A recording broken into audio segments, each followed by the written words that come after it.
Oke, terima kasih Bang. Selamat sore. Sore. Terima kasih atas kunjungannya dari pihak Sonora, yaitu Abang Bopen Sitinja hadir ingin melakukan wawancara mengenai kondisi terkini mengenai COVID-19 dan apa saja nanti kita bahas secara santai saja bahwa COVID ini memang sangat mendesak dan tiba-tiba sehingga kita perlu menyikapinya dengan bijaksana. Dan di sini juga ada Bapak Pendeta Dr. Fritz Siombing sebagai Preses HKBP Distrik 15 Sumbaksel yang menjadi narasumber kita pada siang hari ini, sehingga percakapan ini mendapat poin-poin yang dapat disiarkan kepada semua masyarakat, khususnya masyarakat di Sumatera Selatan. Oke Bang, boleh ditanyakan apa yang mau dipertanyakan? Baik, kami sudah bersama dengan Preses HKBP Sumatera Bagian Selatan. Dengan senang hati. Pendeta Dr. Insinyur Fritz Siombing. Pak Pendeta, pandemi COVID ini sudah mulai dirasakan semenjak kita punya kasus 01 ya di Indonesia ini. Nah, kemudian pemerintah akhirnya menerapkan social physical distancing dan akhirnya pekerjaan, belajar dan juga peribadatan kemudian dengan terpaksa harus dilakukan di rumah.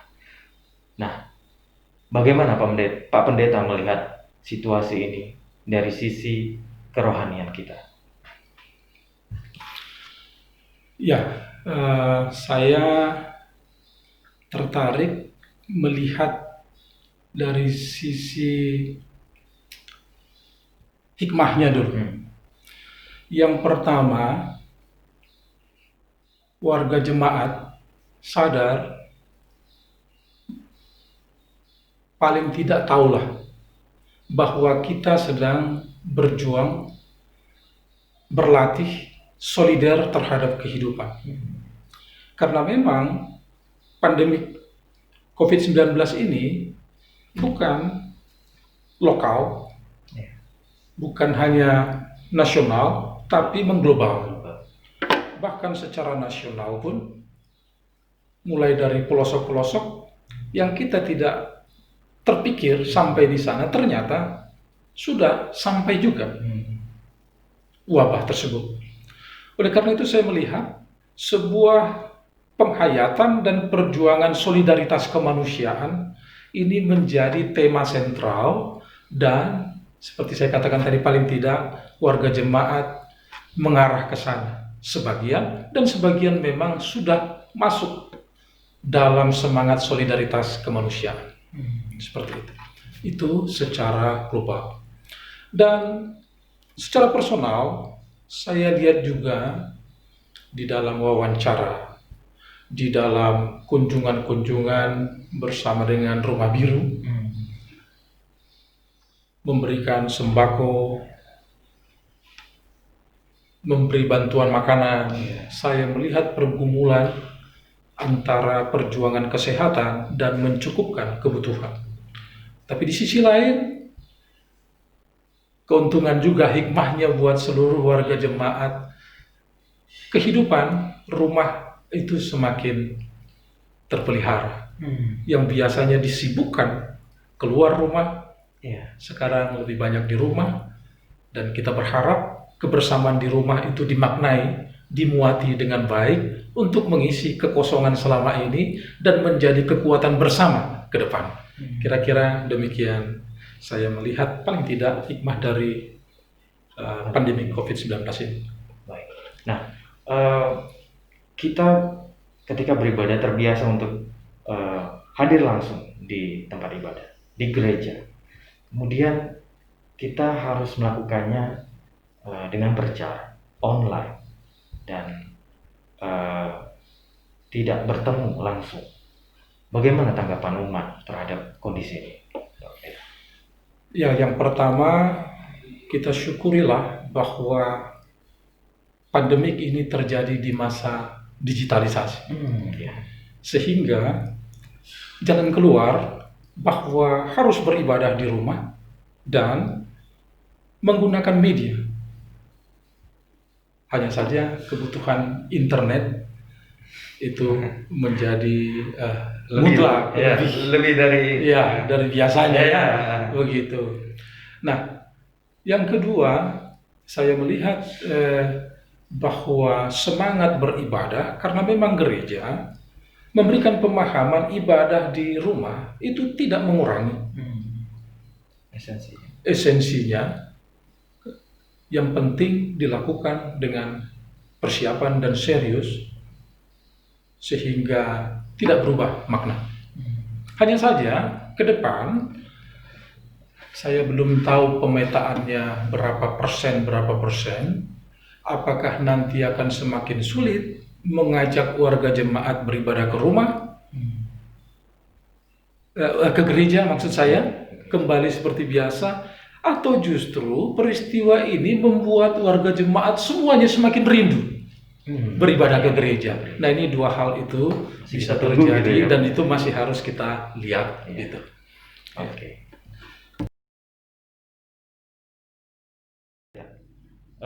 Terakhir, pemerintah pusat ini sudah memberikan seperti masukan, insight kepada warga bahwa kehidupan akan terus berlangsung dengan istilah new normal life, kehidupan normal yang baru. Nah, itu juga ditanggapi oleh Kementerian Agama dengan usulan untuk bisa kemudian melakukan peribadatan lagi di rumah ibadah. Bagaimana Pak Pendeta melihat ini? Ya, yang pertama saya memahami press release dari Menteri Agama itu sebagai sebuah upaya merevitalisasi rumah ibadah.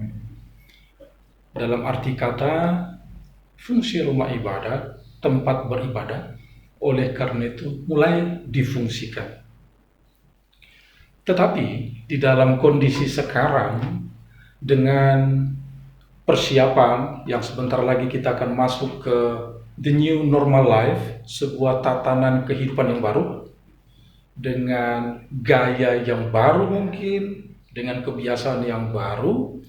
Oleh karena itu, diperlukan kondisi tertentu untuk revitalisasi. Itu sebabnya revitalisasi plus protokol kesehatan. Nah, itu kata kunci. Revitalisasi dengan protokol kesehatan ini harus jalan. Persoalannya di daerah-daerah bisa terjadi hal lain. Demi revitalisasi tetapi protokol tidak berjalan. Itu sebabnya tanpa membuat jalur yang terlalu jauh untuk perizinan, yang dekat dari rumah-rumah ibadat itu cukup di tingkat kecamatan disarankan untuk minta izin dan dapat rekomendasi. Tapi saya memahami minta izin ini sebetulnya dalam arti kondisi pandemi, bukan minta izin beribadah. Karena izin beribadah itu sudah ada, itu hak asasi manusia untuk memeluk agama dan menjalankan ibadah sesuai dengan ajaran dan agamanya. Dan oleh karena itu kita pahami izin yang dimaksud tidak lain adalah izin dalam konteks menjalankan protokol kesehatan. Oleh karena itu sejauh protokol kesehatan dijalankan, saya pikir dan saya yakin sekali para Bapak Camat di seantero Indonesia ini, di penjuru Indonesia ini pastilah akan segera memberikan izin itu demi keamanan bangsa kita dan secara global umat manusia.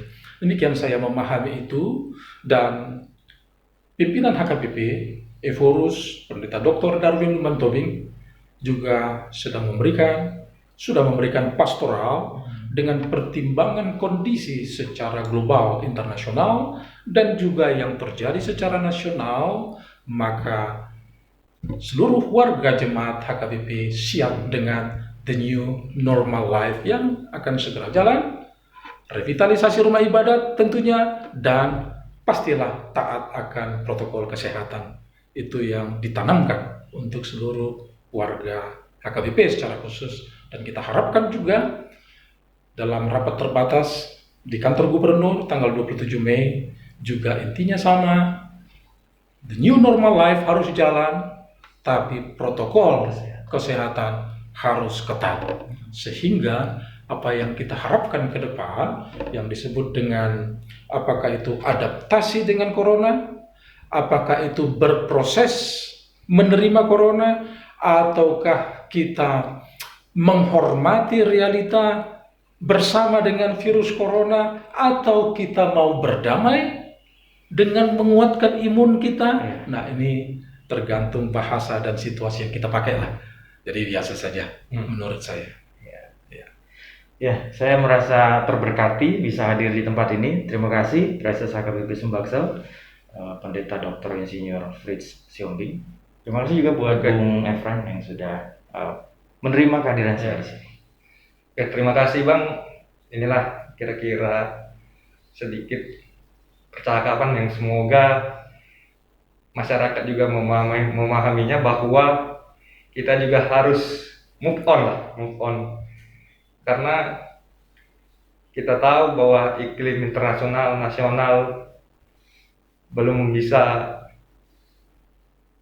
menerima atau juga menyesuaikan, karena virus ini ya begitu seksi lah ya, menurut bahasa saya. Jadi walaupun kita akan menuju ke new normal life, kita berharap bahwa kita tetap menjaga diri kita, jaga jarak, memakai masker ketika kita keluar dari rumah, untuk beraktivitas, dan juga kita harus saling menguatkan, karena semangat itu adalah suplemen 50% untuk imun tubuh, dan juga kita semakin semangat untuk menghadapi kehidupan baru, new life. Terima kasih Bang atas kunjungannya. Selamat siang. Terima kasih Pak Pendeta ya atas jawabannya. Terima kasih.